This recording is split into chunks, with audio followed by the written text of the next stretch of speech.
النقطة بقى اللي بعديها هي التحديثات. التحديثات يا جماعة في سامسونج هتبقى معاك 6 سنين معاك شغال، الجهاز مش هيقول معاك حاجة. انت عارف يعني ايه 6 سنين تحديثات رئيسية؟ حاجة جبارة. الايفون برضو عدد سنينها كبيرة، بس الجهاز ده عشان نازل من مدة اخره سنتين ثلاثة، فانت الجهاز ده لازم تحطه في بالك ان التحديثات هتقف بعد سنتين او ثلاثة بالكتير. ننتقل بقى للنقطة اللي بعديها هي البطارية. البطارية يا جماعة ما تبصوش الارقام ان دي اكبر من دي، لا، الاتنين يعتبروا قد بعض في الاستعمال، بس ممكن يتفوق حاجات بسيطة سامسونج. طبعا لو انت جبت الفون 100% في ايفون. طب ايه الوحش في الايفون؟ الشحن يا جماعة، الشحن. مش كنا سامسونج بنشتكي منها من الشحن؟ لا، في الوضع بقى ده الشحن في سامسونج اعلى واسرع، وكفايه ان هو يو اس بي سي. يعني ايه؟ اللايتنينج في الايفون اتغير في الفئات العليا بقى يو اس بي سي، فاصبحت اللايتنينج بقى قليل، وان انت تقعد بقى تبقى ماشي بوصله تبقى رخمه بصراحه، بس اسرع في نقل البيانات المدخل بتاع اللايتنينج. فدي نقطه عيب جامده قوي في الايفون ده بالنسبه لي. لو انت اتخطيتها خلاص، عشان الشحن بيبقى بطيء اخره 20 واط. طب ايه الحلو في الايفون في الشحن؟ الشحن اللاسلكي. الشحن ده حكايه يا جماعه.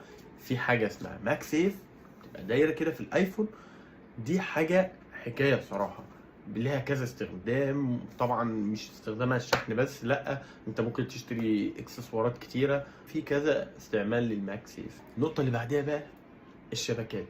الاتنين يدعموا ال 5G والاتنين بيدعموا الاي سيم، بس في واحد يدعم شريحه والاي سيم اللي هو الايفون، وفي واحد بيدعم شريحتين والاي سيم اللي هو السامسونج.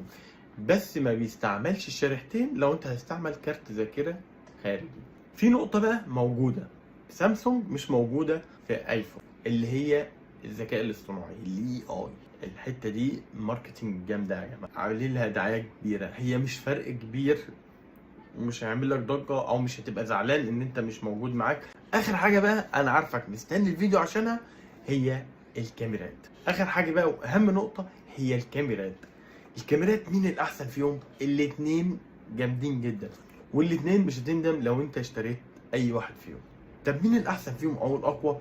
اكلمك الخلاصه، السامسونج هتكون احسن في تكون شارب اكتر، او الصوره فيها اتش دي ار احسن، السما ما بتلسعش معاك، ان انت يبقى هتكون الكواليتي اعلى في السامسونج بالنسبه للصور. طب بالنسبه للفيديو، لا، اركن بقى سامسونج.